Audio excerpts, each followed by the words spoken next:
wabarakatuh. Begini, hari ini kita akan memasuki materi kedua mata kuliah mutu, yaitu program menjaga mutu. Semoga kita semua diberikan kesehatan dan keselamatan agar bisa mengikuti perkuliahan pada hari ini dengan lancar. Yang pertama adalah, apa sih program menjaga mutu?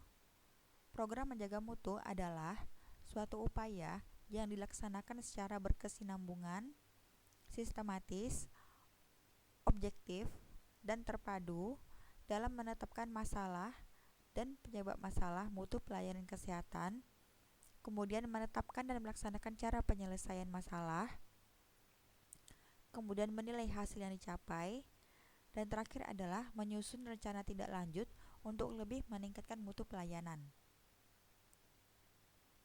Tujuan program menjaga mutu mencakup dua hal yang bersifat pokok, yang jika disederhanakan, yaitu yang pertama adalah tujuan antara. Tujuan antara ialah diketahuinya mutu pelayanan. Tujuan ini dapat dicapai apabila masalah mutu berhasil ditetapkan. Yang kedua adalah tujuan akhir. Tujuan akhir dari mutu ialah semakin meningkatnya mutu pelayanan. Tujuan ini dapat dicapai apabila program penyelesaian masalah berhasil dilaksanakan. Sasaran program menjaga mutu memiliki 4 unsur yang bersifat pokok, yaitu unsur masukan, unsur proses, unsur lingkungan, serta unsur keluaran. Unsur masukan atau input terdiri dari tenaga, dana, dan sarana. Apabila kuantitas dan kualitas tenaga dan sarana tidak sesuai, serta jika dana juga tidak tersedia, maka mutu pelayanan akan sulit tercapai. Yang kedua adalah unsur proses. Unsur ini akan mempengaruhi pelayanan kesehatan. Keadaan sekitar yang terpenting adalah kebijakan, organisasi, dan manajemen. Apabila ketiga hal tersebut tidak sesuai dengan standar, maka mutu yang baik akan sulit dicapai. Yang ketiga adalah environment atau semua tindakan yang dilakukan pada pelayanan kesehatan.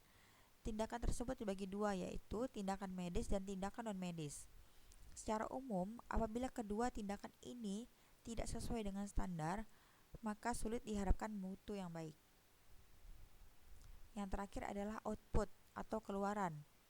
Ialah sesuatu yang menunjuk pada penampilan pelayanan kesehatan, yaitu pelayanan aspek medis dan penampilan aspek non-medis. Apabila kedua penampilan ini tidak sesuai dengan standar, maka pelayanan kesehatan yang diselenggarakan bukan pelayanan yang bermutu. Berikut ini adalah manfaat program menjaga mutu, yaitu 1. Meningkatkan efektivitas pelayanan kesehatan. 2. Meningkatkan efisiensi pelayanan kesehatan. 3. Meningkatkan penerimaan masyarakat terhadap pelayanan kesehatan. Dan 4. Melindungi pelaksana pelayanan dari kemungkinan munculnya gugatan hukum.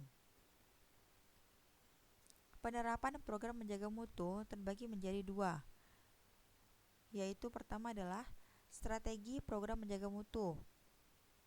Strategi program menjaga mutu diperinci menjadi 1. Memastikan indikator mutu yang digunakan. 2. Program jaminan mutu bersifat dinamik dan fleksibel. 3. Peningkatan motivasi pelaksana pelayanan kesehatan. 4. Fokus program pada aspek mutu. Dan 5. Pengukuran mutu ditekankan pada kontak layanan kesehatan. Penerapan yang kedua adalah faktor-faktor yang mendorong penerapan program penjaga mutu.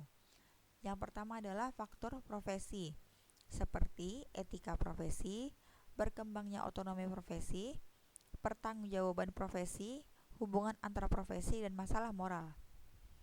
Yang kedua adalah faktor ekonomi, seperti perubahan demografi dan distribusi sumber daya.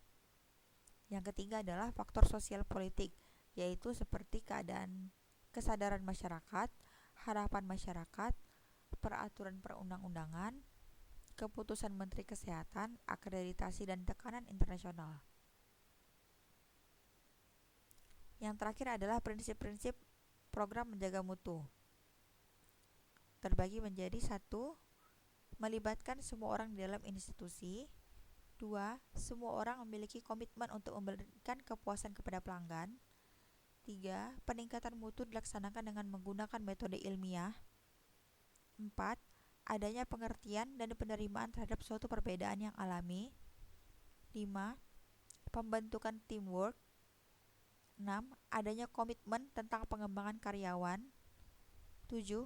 Partisipasi dari setiap orang dalam kegiatan merupakan dorongan yang positif dan harus dilaksanakan. 8. Program pendidikan dan pelatihan dianggap sebagai suatu investasi atau modal.